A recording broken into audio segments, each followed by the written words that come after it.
Alright, and welcome again to WDT Media TV. You've just seen just a small snippet of the march that was held in downtown Kingston on September 22nd. It was led by the UIC President, Mr. Joseph Patterson, and he was arrested shortly after that march.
He spoke about this ordeal while he was in police custody. They shoved us, they handcuffed us, they stripped us naked in an open area and searched us. They put us into cells that were inhumane. They were little more than a garbage dump. So when you go in, it's a dark, dingy, dirty, roach-infested area with all kind of dirty things inside of them, and concrete beds. I mean, these are just concrete slabs for you to lay on. They're dirty. They're unsanitized. Remember, we're in a period where we're supposed to be, being careful about sanitizing and mask wearing. And all the police officers in the area that were jeering us and making fun of us and being verbally abusive, were not even wearing masks. Something that they're charging us for, they were not even wearing masks in the workplace.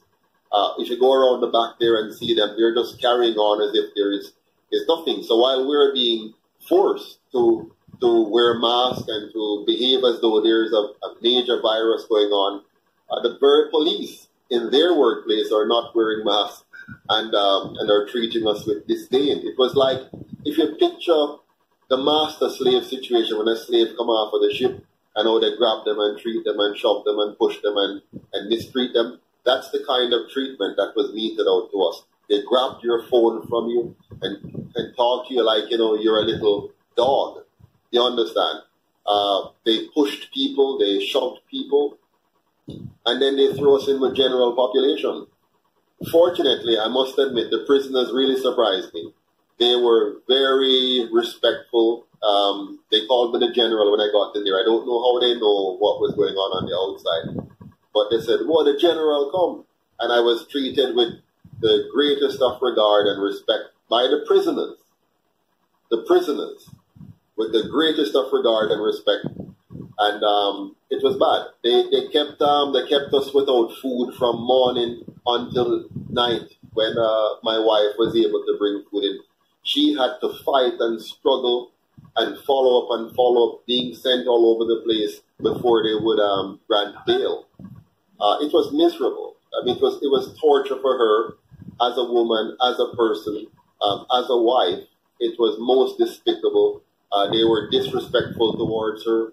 They were rude towards her. She was pushed and shoved by the police.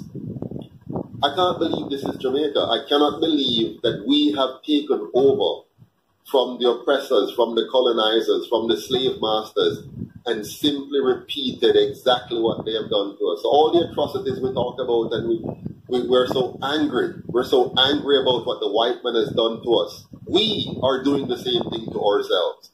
We are doing that to our people. The Prime Minister of Jamaica is overseeing the continuation of colonization, the continuation of slavery, the continuation of abuse, the continuation of violence against the people of Jamaica. When it's not work, it should not be. We're supposed to be respected by our government. Instead, it shows complete disrespect, complete lack of regard, and callousness that is only befitting of a ruthless slave master. Kevaughn Harris, who said he was not a part of the protest, he was also arrested, and he also gave his account of the experience while in lockup.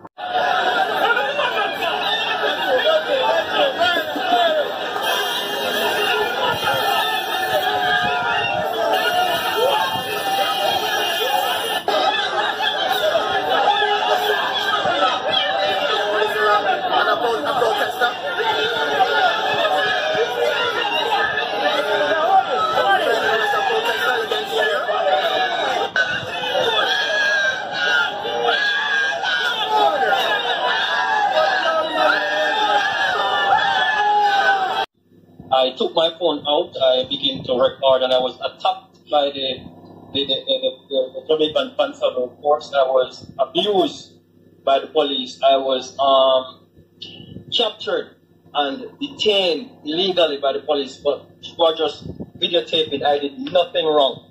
I want also to add that I'm not anti-vax, I'm not pro-vax either. And I think everyone's supposed to have the choice and the right to do what is towards their body. You understand? When I look at Jamaica and what is going on in Jamaica, our rights have been trampled and our rights have been taken away and our freedom is at stake. And as Marcus Garvey stand up, I'm standing up for a cause. You understand? Because it could have been somebody else. I could have lost my life.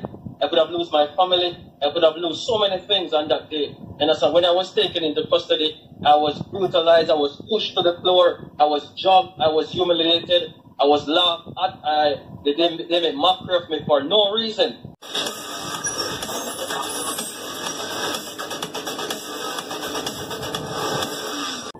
He also gave some insight into his legal defense fund.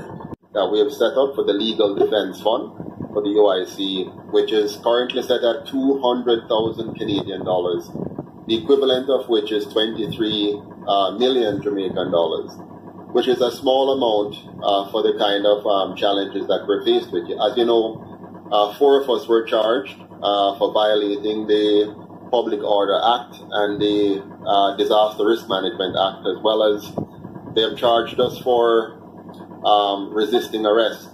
Now, we have decided that we're not simply going to defend ourselves, but we're rather going to defend the Jamaican people, which means we're going to take this all the way to the, the Supreme Court, and if necessary to the Privy Council. And what we're going to be doing is fighting to prove that the government is in error, that the approach that they have taken to this pandemic and the approach that they have taken in terms of violating our basic human rights across Jamaica, impacting the small man, the small business, the micro enterprises, our children at school, the depression rate, the crime rate that's affected.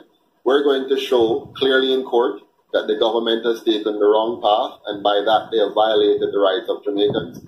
And as such, this will overturn everything that the government has done and prove that the Jamaican people were right in the first instance to be hesitant. And so that's going to be a major lawsuit against the government. Dudley Patterson says he's not a pro-vaxxer or an anti-vaxxer, but he continues to refer to the vaccine as fake. Force Jamaicans to take the vaccine, a fake vaccine at that, and this is wrong. We are prepared to stand up for the rights of Jamaicans no matter what. So they can throw us into jail as much as they want, but we're going to continue to fight for the rights and freedoms of Jamaicans. So there's 2 issues that are talking points among some Jamaicans. One is that he is related to the former PNP leader and Prime Minister PJ Patterson. And the second issue is that UIC, the spin-off from the PNP. Here, Mr. Patterson addressed both issues. I am not, let me put it this way. It's very possible that PJ Patterson and I are related. Very possible. Because both of us would have been impacted by the same slave master now that we have the name Patterson. Now, in terms of a direct relationship, I am not aware because I've never spoken to him. I have had no relations with him personally, so I have not been able to verify if he and I are in any way related. But it wouldn't be impossible. I'm sure if we check, we might find that there's some connection there. Now, in terms of me being a split off from the PNP, I've never been a member of the PNP, and I've never been a supporter of the PNP, except for the fact that my mother was an activist in the PNP.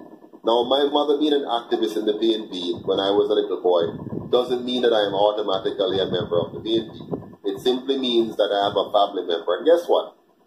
The UIC is a party that welcomes Jamaicans from all stripes. We have people coming to us now who were JLP up to yesterday. You know, they were JLP a few days ago, and now they said, listen, they are completely against what their party and their leader is doing, and they're tired of it, and they're now members of the UIC. We have people coming from the PNP who said they're tired of what the PNP has done, and they don't want to be a member of the UIC. You have people who are independent who say, I've never voted any time at all in my life. I have never voted even once, they say. But now they have a reason to vote, and they're going to vote UIC.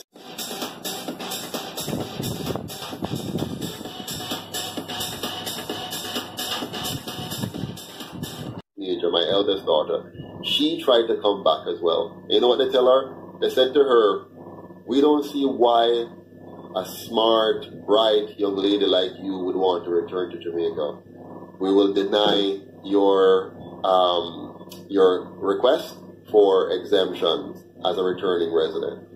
So they denied her because they said they don't see why somebody like her, brilliant, smart, articulate, have all the opportunities in the world, why would she want to leave Canada and return to Jamaica? So they turn away my daughter. And that's it for another series. I'm Dudley Thompson. Please like, share, and subscribe. Again, thanks in advance, and thanks for watching.